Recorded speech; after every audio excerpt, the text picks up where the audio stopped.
As global temperatures continue to rise, we're seeing more and more evidence of the effects of climate change. One of the most visible impacts is the drying up of lakes and rivers around the world. Join Viewcation as we take a look at lakes and rivers that are drying up right now. Great Salt Lake.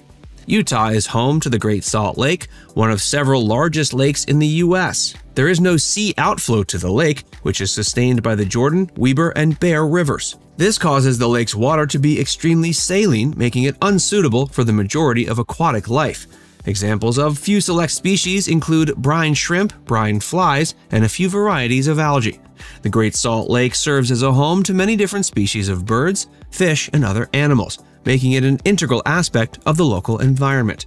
Recreational activities like kayaking, sunbathing, and swimming draw many people to the lake. In recent years, the Great Salt Lake has been drying up due to a combination of factors, including drought, climate change, and water diversion for consumption. This has had a negative impact on the local ecosystem and economy. The Great Salt Lake is currently about 30% smaller than it was in 1847 when Mormon pioneers first arrived in Utah. By 2021, the lake had shrunk to an all-time low of 950 square miles, and it's only shrunk further since then. A plan to build a pipeline and refill the lake with water from Bear River has been proposed as a solution. Aral Sea. The Aral Sea is a landlocked body of water that straddles the border between Kazakhstan and Uzbekistan. Once the world's fourth largest lake, it's been steadily shrinking since the 1960s as a result of irrigation projects undertaken by the Soviet Union.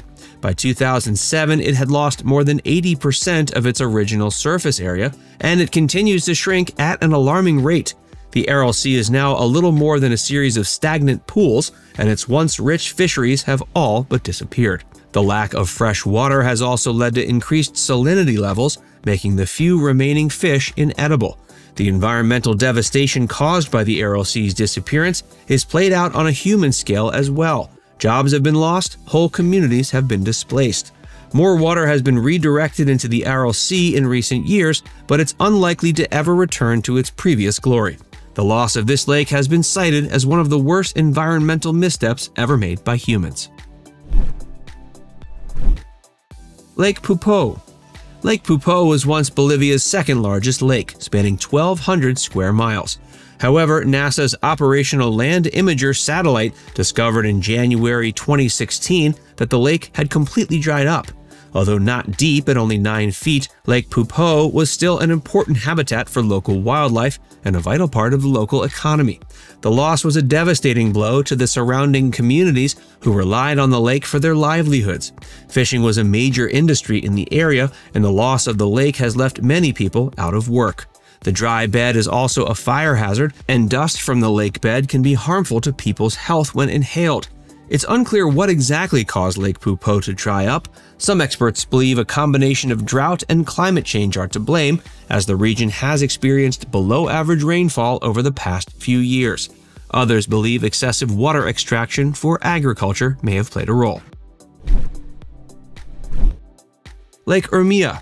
Lake Urmia, once one of the largest lakes in the world, is now a fraction of its former self.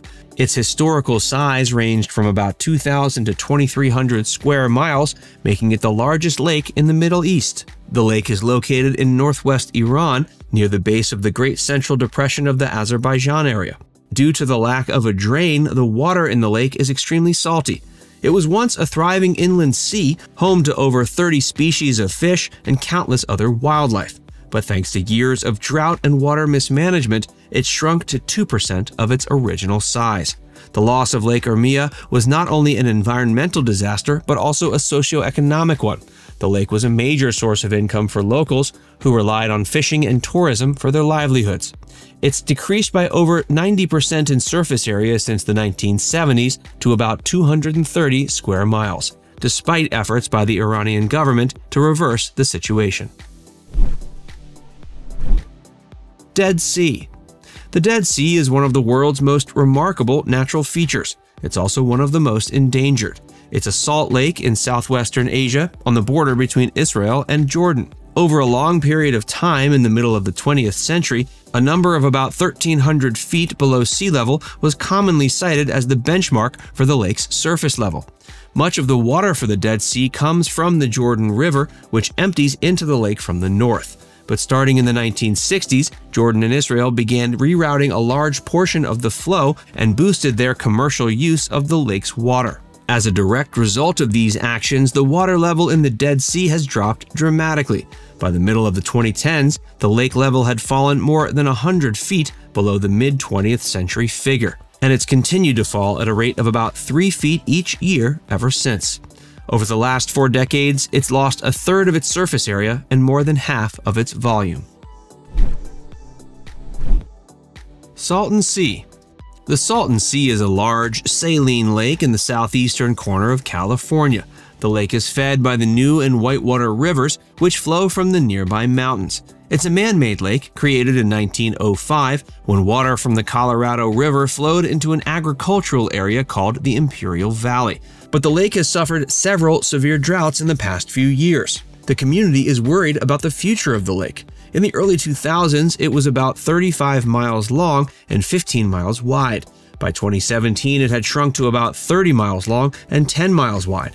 Scientists expect the lake will continue to shrink as the climate gets more dry and warmer. The shrinking of the Salton Sea is a problem for both people and wildlife. The lake is an important stopover for migrating birds.